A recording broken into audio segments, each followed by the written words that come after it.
Yeah, DJMAX 2004. This summer we just gonna do it like this.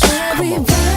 What's happening, everyone? It's me! Yay! In case you haven't noticed, I finally got a pop filter, so that's fine by me. No longer do I have to sit 5 miles away from the mic. I was going to write a script to this video, but it's really hard to concentrate at the moment with all the things going on in my life, so this video is going to be entirely unscripted, and as a result, it might go off on some tangents. The main thing I want to do with this video is just announce a few things and be a bit more transparent with my YouTube audience, because I know not everyone watches my shorts and not everyone sees my community posts. They can kind of get hidden if you're not on mobile. So I figured the best course of action would be to, make an actual video so that people can see it, just due to how much bigger of a reach these videos tend to have. So I will start by recapping things that have already been said elsewhere and then get into announcing some new things that may be happening, some that may even excite you. Alright. First things first. For those who haven't seen the community posts, I've recently published a soundtrack to the Testfire and some Sonic Storm rejects to Spotify, along with various other streaming platforms. I did get the occasional comment about posting some of these tracks to Spotify, and that was the original plan. It just took a bit of a long time to sort of get up and running. But now if you want to listen to classics like Prepare to Break It Down and Mimi Boki Resurrection, you can do so using Spotify and Apple Music, and Amazon and Tencent and Pandora and Deezer and whatever. The point is, if it's a streaming platform, then it probably has the Sonic Storm Testfire soundtrack. And yes, this means the full game soundtrack will eventually be available on Spotify once A, the soundtrack is finished, and B, the game is finished. Which brings me on to the second thing I want to talk about today, which is actual progress on the game. The time spent between the Testfire and the end of 2022 was to hone the physics and the mechanics of the Testfire's control scheme. During this time I gained a lot more knowledge about how to optimize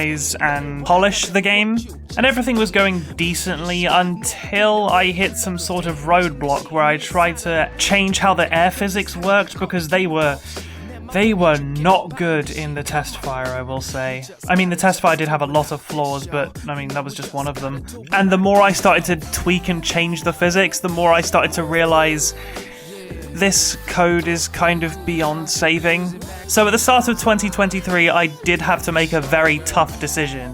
And I came to the decision that the best course of action from that point on would be to start from a completely new project. Yes, I know what you're thinking, and I understand wholeheartedly. But the thing is, I was still using a framework that wasn't built by me or anyone else on the team. I was using Dash Engine version 1.0.4, which, as of now, is currently, I think, 5 years old. Which is not the point I want to make, but the point I want to make is there was a lot of programming in there that I had no idea how to work with or how to even remotely touch. And just looking at all of it hurt my brain, and there was a lot of bloat that I didn't need, and I'm sure that would have raised the CPU usage and the file size. And then the alternative was deleting those things and risking breaking the entire game completely, which was what ended up happening. Basically, one thing led to another, and cleaning up a little bit of code resulted in a domino effect that eventually just rendered the Testfire completely unplayable. And so I thought if my alternative was to just work around this, causing more unnecessary bloat and possibly even some glitches, I decided, you know what, I'm just gonna restart the whole thing. Not the whole thing, just the framework, and a bunch of other things as my skills improved. There have been some gameplay changes based on constructive criticism and feedback. For example, Sonic's moveset and how grinding works, and also a combo system which I want to turn into a central focus of the gameplay loop, if that makes any sense. The whole power gauge thing has changed, and instead keeping your combo up makes you more powerful in some areas. I would explain the rest, but we'd be here forever, and I'm not the best explainer when it comes to game mechanics. So instead, when the time comes, I'm just going to show you what I have. But of course, starting from scratch in terms of framework did have a few setbacks. It did end up crushing my motivation for a while, and then conveniently life started to kick me in the ass. So I did lay kind of dormant for about January to, I want to say, June. I was mostly recovering from a major burnout from doing nothing but working on Sonic Storm just constantly. And also it can be very demotivating to just throw away the culmination of 3 years of development, but that's game development for you. And then miraculously, somewhere in July, I managed to build some sort of mini framework for how Sonic was going to move around and turn and stuff. And from there, a newfound motivation started to kick off, and development has been speeding up. I'm very happy to say that right now I have a lot more motivation than ever, and I'm hoping I have a lot to show somewhere around August. I do want to get the heads-up display and the mechanics just right before I post, but when I do get around to posting a video of the new mechanics, I'm hoping that people will like what they see. So I recommend staying tuned for that. Also, to those who are having issues opening the Testfire and getting greeted with a low-level fatal error, don't worry, I figured it out. The way the HUD is rendered in the Testfire allows it to be pixelated and not jitter around when moving the camera, which is harder in Unreal than you think. But also, it has a lot of problems. For example, the way it was rendered was on a high-quality widget in world space, and then copying that to a render target, and then printing it again on the screen, which, in case you don't know, absolutely guzzles VRAM, and makes some people's games crash before it even starts. Which, in case you didn't know, is bad, especially when I advertise the game as running well on low-power operating systems, which, as you can imagine, wasn't what happened. I had no idea how to optimize back then. It wasn't until I checked Task Manager while running Sonic Storm where I realized, oh, I messed right up. In terms of immediate fixes to your copy of the Testfire, I don't think there is one currently. Some people have recommended installing or updating DirectX, which apparently has worked for some people, but not everyone.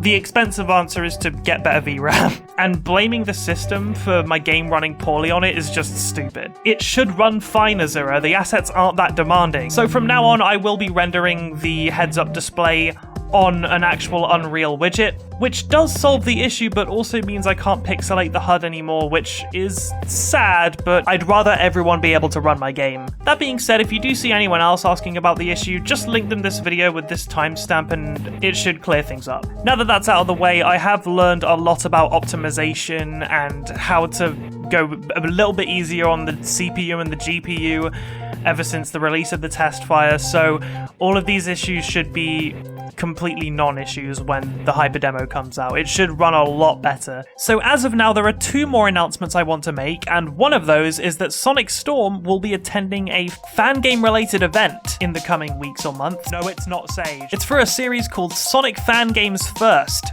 and it's basically a Nintendo Direct for, as you can imagine, Sonic fan games. I've been invited as a showcaser and a podcast interviewee.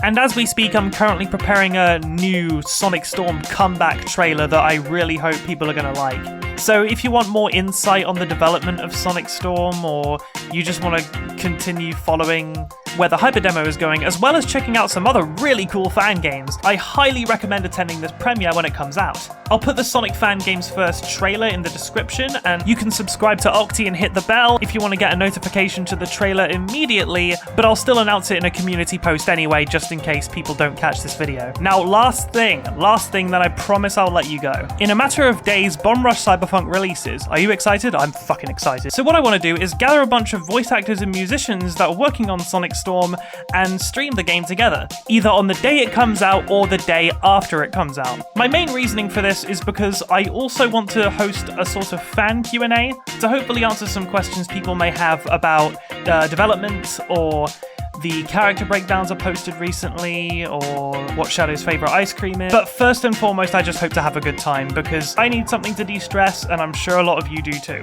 So I think that'd be a nice opportunity to host a Q&A. I also really want to play Bomb Rush Cyberfunk, oh my god. Okay, so while I was recording, I realised there was this one last thing I wanted to talk about, and it's that I'm trying to move off Twitter. It was a hard decision for me, because that's where most of my audience lies at the moment, and I really tried to to stick through to the end, but the rebrand to X was, for me, the final straw. I hate using it, most of my friends hate using it, and so I decided to just move everything I have to YouTube and Discord and Miso Interactive. However, I am also currently getting a Tumblr in the works for Sonic Storm. I am still setting the page up and also learning how to use Tumblr because I've literally never used it before.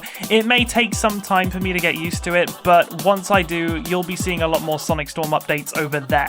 That's basically all I wanted to get off my chest. If you have any other questions, ask me in 9 days. Be sure to follow our Tumblr that's still in the works, feel free to join our Discord, and if you're new here and you like what you see, be sure to subscribe because I plan on posting here a lot more often, now that development seems to be going more smoothly. Other than that, I put all of the important links in the description. I'll see you later.